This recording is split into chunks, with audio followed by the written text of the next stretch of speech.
Amis européens, asiatiques, américains, vous qui êtes dans les îles de tous les océans de la planète. En ce soir du lundi 24 février 2025, je suis heureux de vous retrouver à partir de mon oratoire de Normandie, d'où je vous parle ce soir.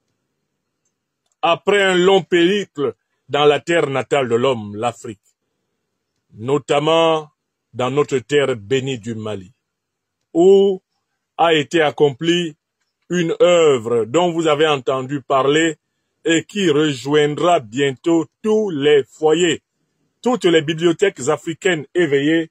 Cette œuvre-là, dont vous avez forcément entendu parler, eh bien, la voici, c'est l'impérial terrorisme. L'impérial terrorisme, forme actuelle de l'agression occidentale et moyen-orientale contre l'Afrique, avec les preuves irréfutables de l'offensive de l'OTAN en Afrique. Le tout accompagné d'une préface du professeur Bourema Kansai, ministre de l'enseignement supérieur et de la recherche scientifique du Mali. C'est une chose promise, c'est une chose due que j'ai eu le bonheur d'accomplir. Mettre à la disposition des Africains le livre des preuves de la nature impérialiste, occidentale et moyen-orientale de l'agression que subit l'Afrique. Balayer la théorie surannée, mensongère, trompeuse, ayant pour but de salir la religion musulmane. La théorie d'un soi-disant djihadiste qui attaquerait l'Afrique, d'un soi-disant djihadisme qui attaquerait l'Afrique. Elle est balayée par cet ouvrage qui marquera l'histoire de la pensée politique africaine en tant que démonstration de la véritable nature de l'ennemi qui attaque l'Afrique. L'impérialisme occidental et moyen-oriental, cornaqué notamment par l'OTAN, l'organisation du traité de l'Atlantique Nord.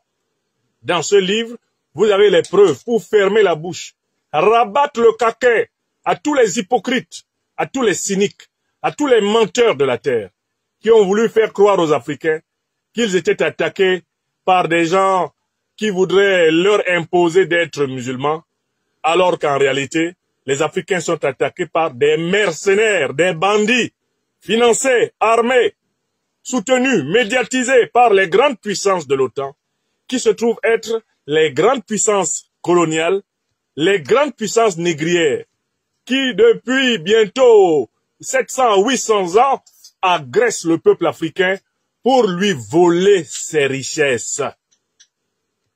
J'avais promis aux Africains de déposer ce pavé dans l'histoire de la bibliothèque de la libération et de l'éveil africain.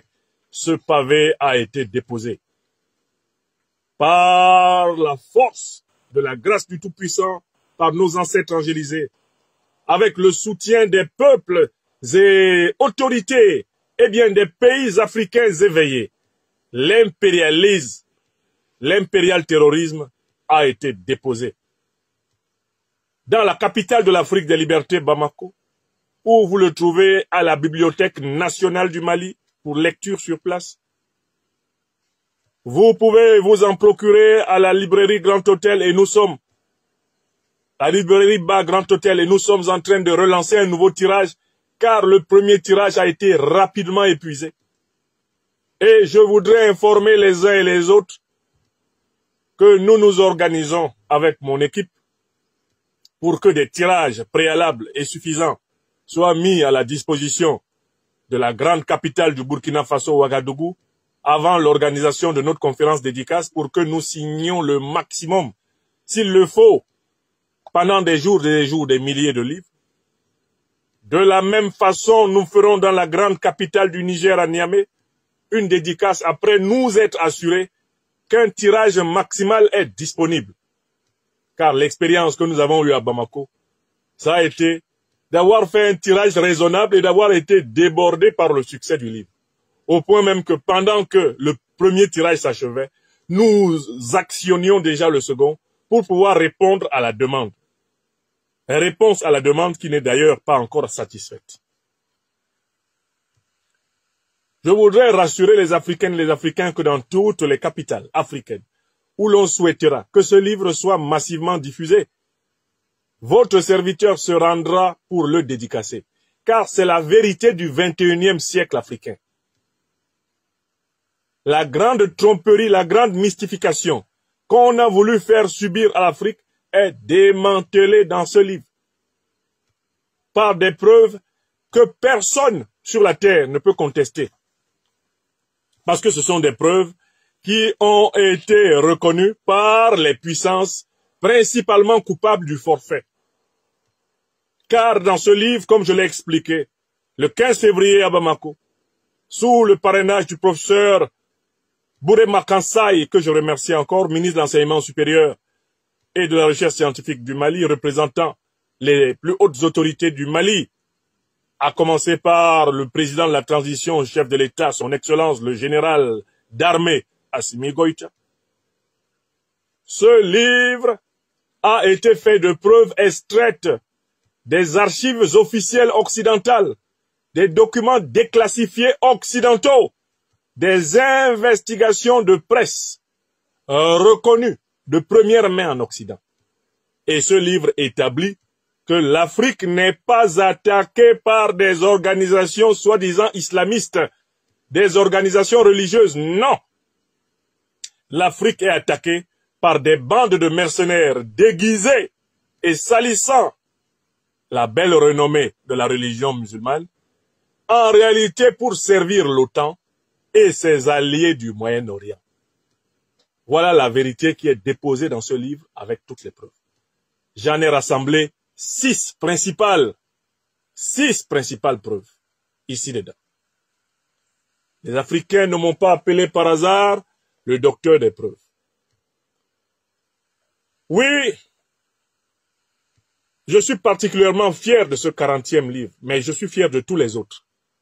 Car en fait, c'est à force d'écrire pour dire ce que tu penses que tu finis par dire et très bien dire ce que tu penses en ayant simplement écrit. Un écrivain ne sait jamais, avant d'avoir offert au public son œuvre, un écrivain ne sait jamais ce que cette œuvre va devenir. Comme le disait Alfred de Vigny, une œuvre est comme une bouteille jetée à la mer. Et ce sont ceux qui la recevront qui lui donneront le sens qui leur conviendra. L'auteur, une fois que l'œuvre a été lâchée dans le siècle, eh bien, n'en est que le propriétaire symbolique, mais il cesse d'en être le propriétaire herméneutique, le propriétaire intellectuel et spirituel. Chacun se l'approprie à son niveau. Alors, mes chers amis, le périple qui m'a conduit vers cette œuvre, le périple intellectuel, je vous l'ai raconté, la méthode que j'ai appelée l'art de manger notre piment dans la bouche de l'ennemi, je vous l'ai expliqué aussi dans ma conférence de Bamako, car en fait, en trouvant des preuves françaises, des preuves européennes, des preuves américaines, votre serviteur s'est donné les moyens de ne même pas être, même dans un rêve, poursuivi en diffamation par qui que ce soit en France, en Amérique, en Europe, dans tout l'Occident pour ce livre. Car ce livre n'est rien d'autre que l'épreuve du miroir imposée à l'Occident politique. J'ai mis devant l'Occident politique les preuves de ses propres actes, les preuves issues de ses propres investigations, les preuves de ses propres actes en Afrique, à partir de sa propre documentation. Et les preuves les plus flagrantes qu'on trouve dans ce livre sont des preuves occidentales. C'est pour ainsi dire le retournement de la science occidentale face à elle-même. J'ai dit en Afrique que ce livre était une espèce de cadi. En Afrique, nous avons la tradition du cadi qui consiste à administrer une boisson ordalique ayant pour but de pousser la personne qui est coupable d'un acte particulièrement abominable à vomir et en même temps à reconnaître la vérité. Ce livre est une boisson cadi que j'ai fait boire à l'élite politique occidentale afin qu'elle avoue qu'en réalité l'Afrique n'est pas attaquée pour des raisons religieuses, mais que ce sont ces services de renseignement qui ont créé Al-Qaïda, qui ont créé l'État islamique, qui ont financé Al-Qaïda, qui ont armé Al-Qaïda, qui ont financé l'État islamique, qui ont armé l'État islamique pour attaquer le Moyen-Orient, comme on l'a vu en Irak et en Syrie, pour attaquer, bien sûr, l'Afrique, comme on le voit en Libye et dans le Sahel, pour attaquer l'Afrique, comme on le voit au Mozambique et en République démocratique du Congo, comme on le voit au Nigeria, au Tchad, au Cameroun, pour attaquer l'Afrique, afin d'imposer aux Africains de ne jamais jouir pleinement des richesses faramineuses que le tout-puissant créateur de l'univers leur a accordées. Mais le chemin vers la dédicace inaugurale de ce livre ne fut pas non plus facile, mes chers amis. Au départ de France, je suis mis en garde à vue. On me retient et on confisque mes documents de voyage. Pendant pratiquement 3 quarts d'heure, presque 1 heure, on me fait attendre dans un poste de police et l'on me pose des questions saugrenues sur ma destination. Ma réponse récurrente est « Je suis africain, je vais en Afrique ». Mais pourquoi allez-vous spécialement au Mali? Réponse, ce n'est pas votre problème. Je suis africain, je vais en Afrique. Qu'allez-vous faire au Mali? Réponse, ce n'est pas votre problème. Je suis africain, je vais en Afrique. Question. Avez-vous de la famille au Mali? Ma réponse. Le Mali, c'est l'Afrique. Je suis africain, je vais en Afrique. Qu'avez-vous l'intention de faire au Mali? Réponse. Je suis africain, je vais au Mali qui est l'Afrique, et en tant qu'Africain, je vais chez moi. Je n'ai pas à m'expliquer quand je vais chez moi. Si j'étais en train d'aller dans un continent dont je ne suis pas natif, je comprendrais que je doive m'expliquer peut-être auprès des détenteurs de ce continent. Mais moi, Nyamsi Wa Cameroun Wa Africa, c'est écrit là. C'est comme ça que mon nom est écrit. Docteur Nyamsi Wa Cameroun Wa Africa. Tu ne peux pas me demander de t'expliquer ce que je m'en vais faire en Afrique. Autant demander à la pluie ce qu'elle s'en va faire dans la mer. Autant demander à la rivière ce qu'elle va faire dans le fleuve. Au fleuve ce qu'il va faire dans la mer. À la mer ce qu'elle va faire dans l'océan. Donc au départ, garde à vue. Après pratiquement 1 heure, on me remet mes moyens on me remet mes papiers de voyage. Après avoir filmé mon passeport de la première à la dernière page, on me remet tout cela. On ne me donne pas davantage de motifs. Au revoir, monsieur. Donc je m'en vais. Et je fais ce que j'ai à faire. La dédicace de ce livre a été un succès et elle le sera partout où je passerai à travers le monde parce que les Africaines ont perçu l'importance de la thèse et des preuves qui y étaient démontrées. Mais ce qui est encore intéressant, c'est que, en fait, ce livre, comme beaucoup d'autres qui ont marqué les Africains, est la preuve que les Africains, contrairement à ce que l'opinion a voulu répandre, les Africains ne détestent pas lire. Ce n'est pas vrai. On ment sur les Africains du XXIe siècle en disant qu'ils n'aiment pas lire.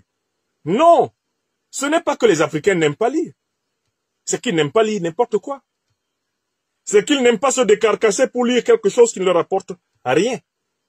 C'est qu'ils n'aiment pas lire sans qu'on leur ait montré l'importance de lire. C'est qu'ils n'aiment pas lire si celui-là même qui souhaite qu'ils lisent ne leur donne pas suffisamment de raisons de lire. L'expérience de ce livre m'a montré, en plein Mali, en pleine Afrique, que nous avions juste un problème de pédagogie de la lecture en Afrique.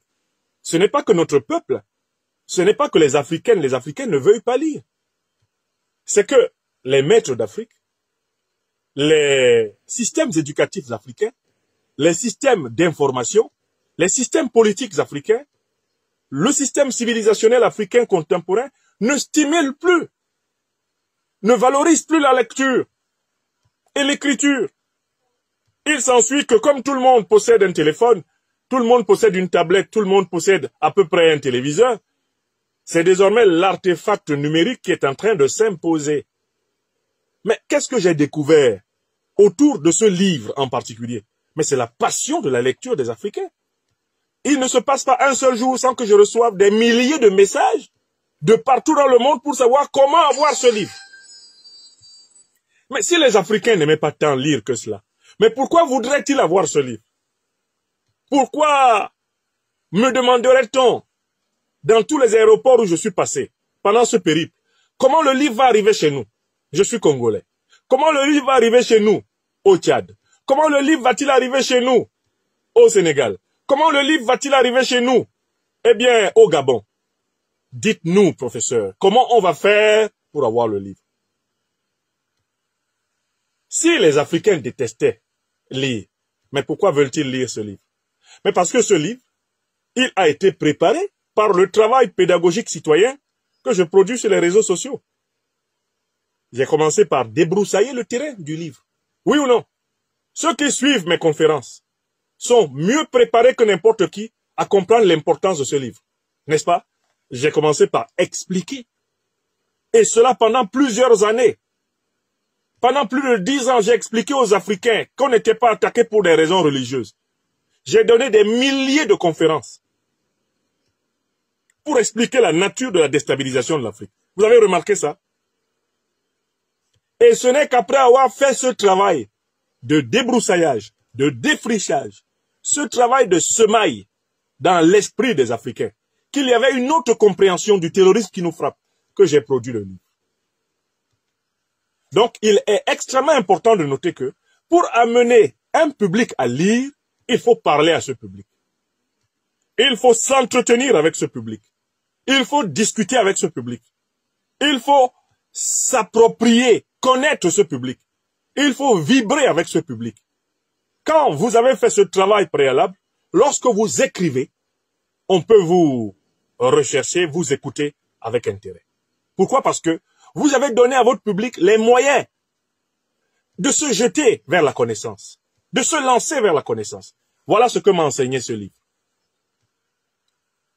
Moi-même, qui pouvait être tenté de penser que la haine du livre était devenue un point normal de la culture civilisationnelle africaine, j'ai dû réviser mon point de vue en voyant tout l'intérêt que les Africains ont porté à ce livre. Alors, c'est mon 40e livre. Et c'est le livre qui a, pour ma part, le plus attiré l'attention des Africains. Ce n'est pas parce que les précédents ne sont pas importants, voire parfois aussi bien rédigés, que celui-ci. Non. Mais parce que celui-ci, en fait, il a été le mieux préparé dans l'opinion, je l'avoue. Il a été le mieux préparé dans l'opinion. Alors nous sommes à une époque où le lectorat se constitue d'abord par un travail d'opinion. Si vous ne faites pas, vous écrivain, un travail d'opinion, si vous n'avez pas l'habitude de faire un travail d'opinion, vos livres, même quand ils seraient intéressants, risquent de ne pas être lus. Parce que vous n'avez pas pris la peine de montrer la nécessité, en effet, de les lire. Au Mali, ça a été vraiment une expérience grandiose.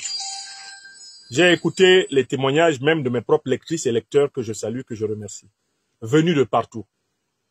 La cérémonie dédicace au mémorial Modibo Keïta a été marquée par une affluence record.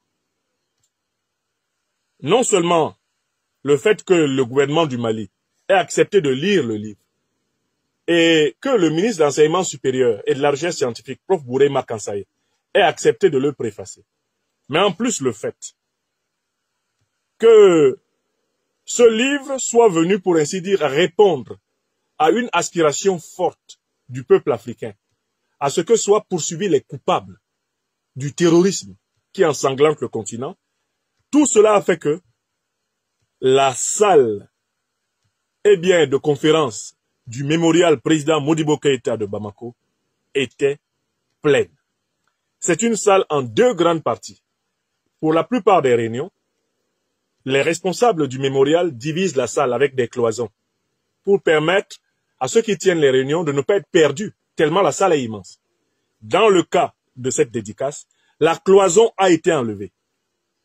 Et c'est plus de 400 à 500 personnes, entre 400 et 500 personnes, qui ont rempli cette salle.